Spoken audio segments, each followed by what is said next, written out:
요한복음에는 7개의 표적이 있습니다. 예수님이 그 많은 표적과 기사와 이적을 행했는데도 요한은 7개를 정리했습니다. 저는 이것을 하나님의 셀렉션이라고 합니다. 이 7개의 표적에 공통점이 있어요. 인간은 다 실패했다. 나의 실패, 우리의 실패 속에서 하나님은 그때그때마다 찾아오셔서 결국 되돌려 놓으신다. 여러분, 절박할 때 있어요. 예수님은 절박할 때 찾아오십니다. 희망이 조금이라도 내게 남아있으면은 글쎄요. 그러나 내 안에 소망이 끊어지고 내 안에 바라볼 곳이 없고 내 힘이 다 빠져서 내가 마지막 끝을 만났다고 생각할 때 하나님은 날 찾아와 나를 위로하시고 공감하시고 마침내 되돌려 놓으십니다. 사람은 끝까지 가야 하나님을 찾는 경우가 있죠. 준비한 모든 포도주, 내 아들과 딸의 결혼식이에요. 열심히 준비했어요. 근데 이 포도주가 완전 떨어진 겁니다. 질병, 슬쩍 아픈 것이 아니라 끝을 본 겁니다. 마지막 선언을 받았어요. 바산, 완전 사르밧 과부처럼 이거 먹고 죽으려고 하는 겁니다. 절망의 끝을 왔어요. 영적으로 보면요, 메마른 뼈다구예요. 에스겔 5장에 메마른 뼈다구 같은 신세가 되었을 때 하나님은 일하십니다. 하나님이 일하신다는 것이 뭐죠? 되돌려 놓으신다는 겁니다. 그럼 목사님, 내가 망해야 되는 겁니까? 성도 여러분, 당신 아들의 진학이 망하라고 말하지 않았습니다. 여러분의 비즈니스를 보고 망하라 그러지 않았습니다. 당신의 건강이 망해야 된다고 말하는 것이 아닙니다. 내가 망해야 되는 겁니다. 내 힘, 내 능력, 내가 망할 때 여러분 하나님을 만나게 되는 겁니다. 포도주가 다 동났습니다. 완전히 망했습니다. 왕의 신하, 여러 가지 좋은 점이 많지요. 그러나 사랑하는 아들이 죽어가는 모습을 봅니다. 이제 경각에 달렸을 때 그제서야 돌이켜 예수님께 옵니다. 38년 동안 잘못된 것을 바라봤어요. 베데스다에 꽂혀서 자기를 도울 힘이 없는 베데스다에서 뿌리 내리고 살고 있는 그 환자. 요한복음의 7개의 표적의 맨 마지막 표적은 뭐죠? 죽은 나사로가 살아난 겁니다. 나사로가 죽기까지 주님은 움직이지 않았습니다. 완전히 장사진의 돌무덤 속에서 임봉을 했어요. 그런데 주님이 찾아가서 나는 부활이요 생명이라고 말씀하십니다. 여러분, 오늘 기쁨의 소식, 생명의 소식, 희망의 소식이 들리는 애가 있을지어다. 오늘 말씀은 7개의 표적 중에 4번째 표적입니다. 유명한 표적이에요. 오병이어. 잘 알고 계시죠? 오병이어는 여러분 굉장히 스페셜합니다. 네 복음서 모두에 공통되게 적혀 있어요. 분량이 많은 거예요. 어떤 기적? 물이 포도주로 된 건 요한복음밖에 없어요. 여러분, 오병이어에서 중요한 건 이제 물고기와 빵인데 우리 물고기를 붙잡고 얘기해 볼게요. 여러분 보면 알겠지만 이 물고기는 여러분 마태, 마가, 누가복음에는 익투스, 헬라어로 익투스라고 단어를 적고 있어요. 하지만 요한복음에는 익투스로 적지 않아요. 요한은 특별한 단어를 적고 있는데 옵사리아라는 단어, 헬라어로 적고 있어요. 고대 여러분 또 이제 로마 시대 때 내가 크리스찬이라는 표현은 저 물고기 모양 익투스로 얘기해서 이렇게 비밀리에 자기가 누군지 서로 얘기하는 그런 사인이기도 하잖아요. 그런데 여러분 여기서 옵사리아를 얘기해 볼게요. 옵사리아는 어떤 물고기냐면 아무도 주워가지도 않고 거들떠도 안 보는 물고기예요. 선창가에 널브러진 생선 대가리처럼 똑같은 거예요. 다 끝날 때, 다 파장이 됐을 때 그냥 사람들 눈치를 보면서 누군가 와서 주워갑니다. 그래서 그걸 놓고 끓여 먹는 거예요. 그걸로 끼니를 때우는 그런 물고기가 옵사리아라는 것입니다. 꼬마아이, 작은 자죠. 꼬마아이가 갖고 있는 런치박스, 도시락이에요. 오병이어, 그 물고기는 옵사리아라는 겁니다. 거들떠도 안 보는 물고기, 그냥은 먹을 수가 없어서 소금에 절여서 소금맛으로나 끼니를 때우는 그런 물고기라는 거예요. 가장 작고 가장 천하고 쓸모가 하나도 없는 것이란 말이에요. 그런데 여기 하나님의 놀라운 소식이 있습니다. 여러분 안에 지금 여러분이 소유하고 있는, 여러분이 갖고 있는 가장 작고 가장 천하고 이것이 무엇이 되겠느냐? 가장 쓸모없는 것을 통하여 하나님은 12광줄이 남기는 축복이 있을 것입니다. 하늘에서 뚝 하고 뭐가 떨어지는 것이 아니에요. 내 안에 있는 것, 가장 작은 것, 가장 초라한 것, 더 이상 아무런 역할도 못하고 결국 이것 때문에 나는 끝나는구나. 하지만 여러분 여기 반전이 있는 것이에요. 주님은 꼬마아이의 도시락 오병이어를 손에 들으시고 축사하셨습니다. 하나님께 감사 기도를 한 겁니다. 성도 여러분, 이겁니다. 기도 분량이 많아지기를 축복합니다. 그러나 여러분의 기도의 컨텐츠를 잘 보셔야 돼요. 하나님이 우리에게 마땅히 빌 바의 기도가 있다고 하셨으니 저는 그것을 감사 기도라고 얘기합니다. 저는 여러분이 기도의 분량이 크되 감사 기도 분량이 늘어나기를 축복합니다. 감사할 때 역사가 나는 것입니다. 두 번째, 이 오병이어는 특별한 것이 있는데요. 한 사람만이 경험한 것이 아니에요. 38년 한 사람, 물도온 하인 몇몇 사람, 왕의 신하, 아버지 그 한 사람의 경험이 아니에요. 5,000명, 장정만 5,000명, 남녀노소 합치면 뭐 15,000에서 2만 명도 축히되지 않겠습니까? 근데 이 모든 것이 이들이 동시에 경험한 것이다. 이렇게 많은 사람이 한 자리에서 동시에 경험했다는 뜻이 뭘까요? 내게도 일어날 수 있다. 내게도 일어날 수 있다. 나에게도 일어날 수 있다. 성경의 말씀을 보면서 이랬지 저랬지 기승전결자 맞추고 스토리를 잘 외우는 것도 중요합니다. 그러나 잘 모르더라도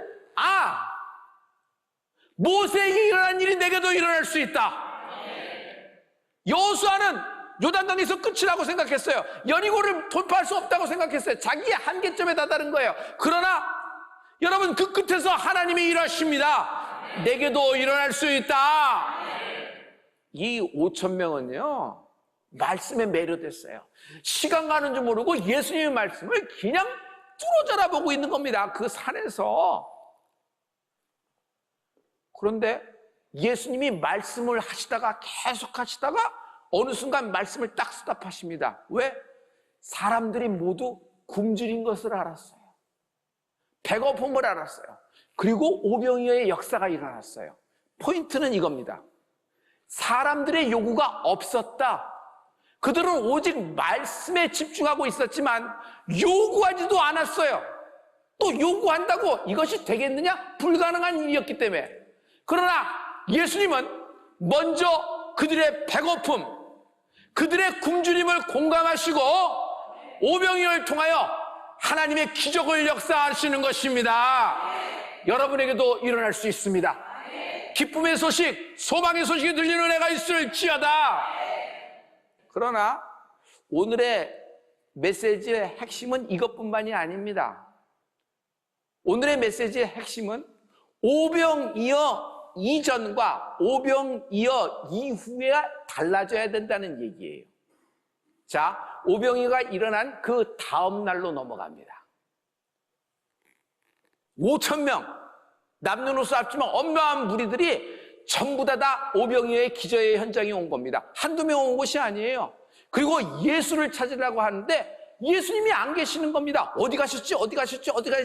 찾았다. 예수님을 찾은 거예요. 어디서 찾았냐면 가버나움에서 찾은 겁니다. 이게 놀라운 일이에요. 모든 사람이 다 예수를 떠나는데 여러분 예수님을 찾으러 이 사람들이 다 무리를 지어서 온 겁니다. 그러니 얼마나 예수님이 감동이 되셨겠어요. 칭찬을 하고 잘했다 얘기하면서 그들을 격려하고 여러분 위로해야 되지 않을까요? 근데 예수님은 전혀 상관없는 정말 찬물 껴는 얘기를 합니다. 떡 먹으러 왔지? 12광줄이 이번에는 120광줄이 남길 줄 알고 떡 먹으러 왔지? 요한복음 6장 25절과 26절의 말씀이에요. 우리 이 말씀을 다 같이 바다 건너편에서 만나 랍비여 언제 여기 오셨나이까 하니 예수께서 대답하여 이르시되 내가 진실로 진실로 너희에게 이르노니 너희가 나를 찾는 것은 표적을 본 까닭이 아니요 떡을 먹고 배부른 까닭이로다. 너 또 배부르고 싶어서 왔지? 떡 떨어져서 왔지? 표적을, 이것을 통해서 내가 너희에게 주는 강력한 임팩팅이 있는 메시지가 있는데 너는 이것을 놓쳤다는 것이에요. 성도 여러분, 오늘 우리가 예수님을 발견하는 축복이 있을지어다. 할렐루야. 이 많은 사람, 15,000에서 2만 명의 사람이 동시에 예수님의 기적을 경험했습니다. 그러나 딱 떡까지, 딱 12광주리까지 모든 사람이 떡과 물고기와 남은 12광주리에 초점이 꽂혀지고 예수님을 못 봅니다. 베드로가 깊은 곳에 말씀에 의지하여 물고기가 어마어마하게 잡혔습니다. 그러나 베드로는 배도 그물도 물고기도 제쳐둡니다. 그는 그것을 보지 않고 예수님을 보는 것입니다. 내가 죄인이니 나를 떠나소서 예수님 앞에 무릎 꿇는 것이에요. 여러분, 베드로는 그 이적이 나타난 현장 속에서 자신에게 응답되어진 예수님을 표적, 그 물고기를 보고 표적을 한 것이에요. 아, 예수님이시다. 하나님의 아들이시다. 할렐루야. 여러분, 응답이 뭔 줄 아세요? 응답은 내게 나타난 하나님의 표적입니다. 나에게 예수님은 누구십니까? 나에게 예수님은 어떤 분이십니까? 떡공장의 주인이십니까? 물고기로 오뎅 잘 만드시는 분이십니까? 아니면은 내 곡때마다 어려울 때마다 문제 해결해주고 떠나시는 분이십니까? 저에게서 예수님은요, 날 되돌려 놓으신 분입니다. 나는 희망이 없고 미래가 끝났어요. 그리고 막다른 골목에 들어서 더 이상 앞으로도 뒤로도 갈 수 없어 오도 가도 못하는 신세가 됐습니다. 내가 인생이 다시 살고 싶은데, 회복되고 싶은데 모든 것이 걸려서 쇠사슬에 묶인 나의 인생을 주님이 나를 풀어주셨는데 저는 그걸 한마디로 할 수 있어요. 나를 되돌려 놓으신 분이십니다. 천지지간 만물지 중에 그 어떤 것도 물질을 포함하여 어떤 사람도 나를 되돌릴 사람이 없어요. 나 자신도 내가 안 되는데, 그런데 예수님이 하셨습니다. 예수님이 누군지 아세요? 나에게서 예수님은 하나님이십니다. 예수님은 하나님이십니다. 예수님은 하나님이십니다. 이 하나님이 나에 대한 생각을 갖고 있어요. 여러분에게 오늘 하나님이 어떤 생각을 갖고 있는지, 이 생각이 여러분에게 미래가 될 것입니다. 내일 일이 궁금하지 않아요? 내년 일이 궁금하지 않아요? 당장 이번 주가 궁금하지 않아요? 여기에 당신의 미래가 있다. 여러분의 자녀의 모든 일이 궁금하지 않아요? 여기에 당신 자녀의 미래가 있다.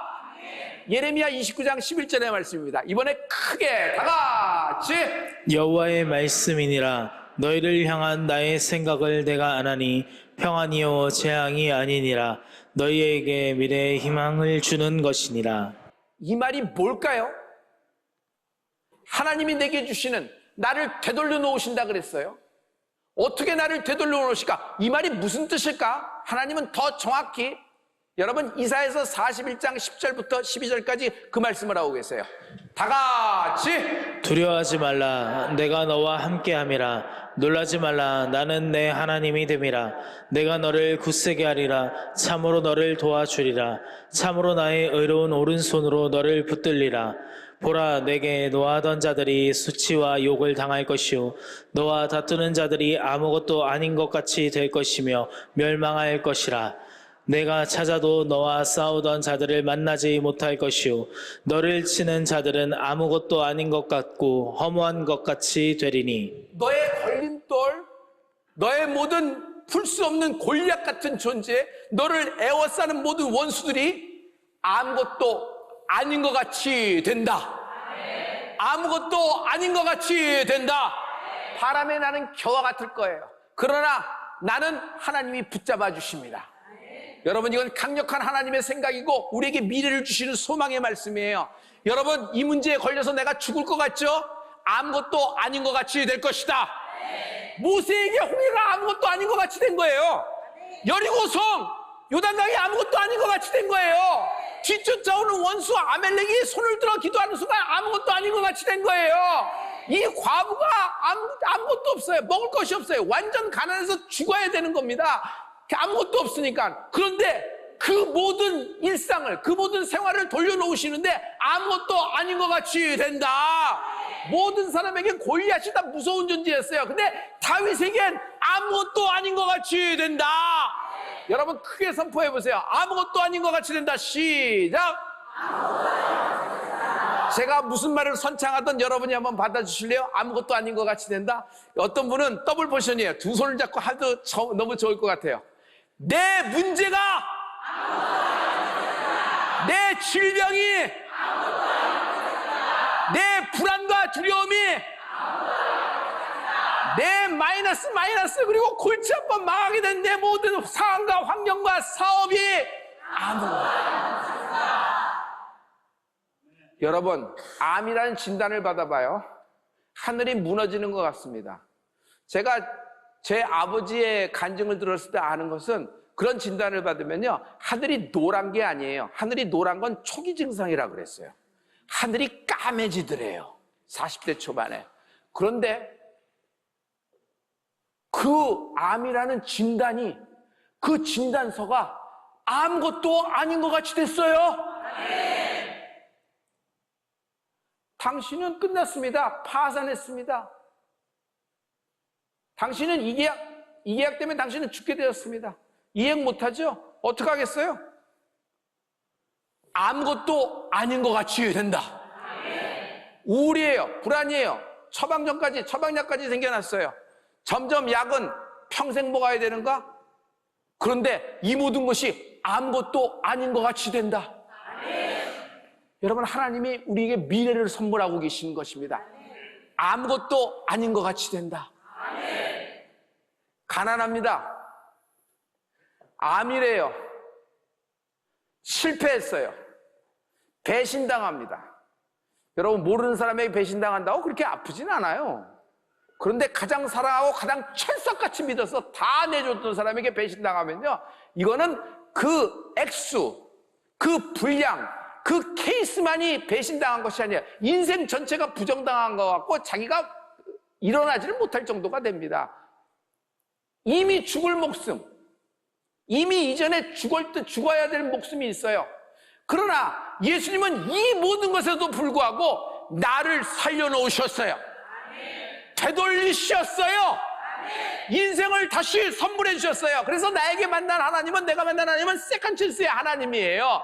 이것이 나에겐 표적이 된 것입니다. 풀림은 표적이 된다. 믿는 자에게 이런 표적이 따르니 곧 너희가 내 이름으로 귀신을 쫓아내고 새 방언을 말하며 뱀을 집으며 어떠한 독을 마실지라도 해를 받지 않으며 병든 자에게 손을 얹은 즉 나으리라 하시니라.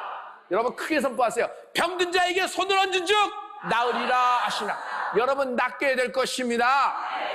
그런데 주님은 믿는 자에게 기적이 따르느니, 믿는 자에게 이런 너에게만 신기한 일이 있으리니 이렇게 말씀하지 않아요. 표적이다. 왜냐하면 상황은 반복됩니다.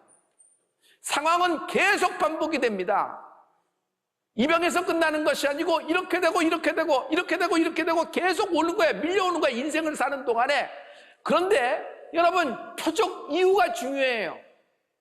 표적을 받지만 5,000명 모든 사람들은 변한 게 하나도 없어요. 떡에 관심이 있다는 것이에요. 표적으로 못 본 거예요. 그러므로 응답 이후에, 표적 이후에 예수님을 만나는 은혜가 있을지어다.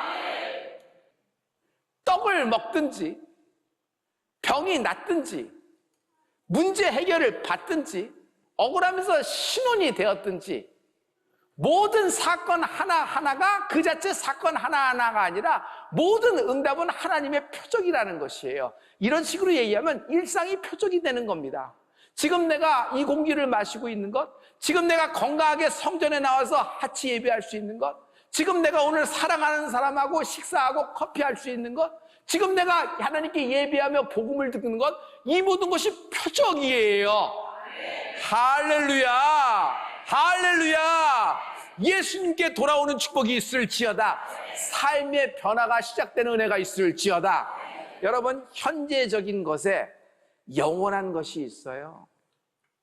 우리의 일상 현재적인 겁니다. 이렇죠. 우리가 자녀를 키워보면서 아버지의 마음을 알기 시작해요.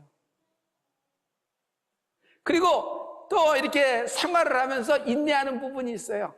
딸을 참아줘야 되고 아들을 참아줘야 돼요. 배우자에게 인내를 해줘야 돼요. 그런 걸 통해서 뭘 알게 돼요? 하나님의 마음을 얻게 되고 알게 되는 것이에요. 그래서 현재적인 것에 영원한 것이 숨어 있다고 나는 생각해요.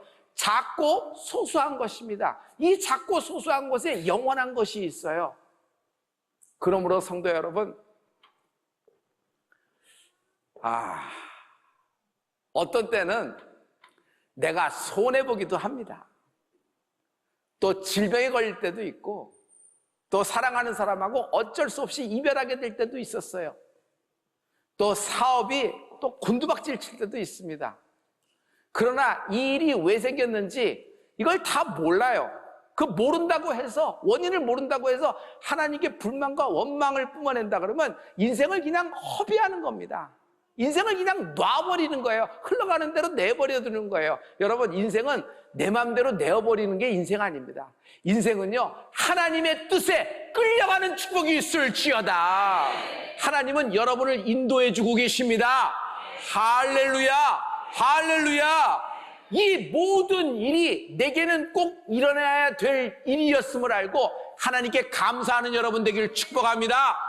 그리고 지나온 모든 시간들, 고통의 시간, 인내의 시간, 이를 깨물며 참아야 되는 시간, 정말 100마디 말을 들었는데 단 한마디만 하면 끝낼 수 있는데도 불구하고 그를 혓바닥을 깨물면서 참아야 되는 여러분의 인내, 이 모든 고통도, 여러분 이 시간도 모두 내게 유익으로 될 줄 믿습니다.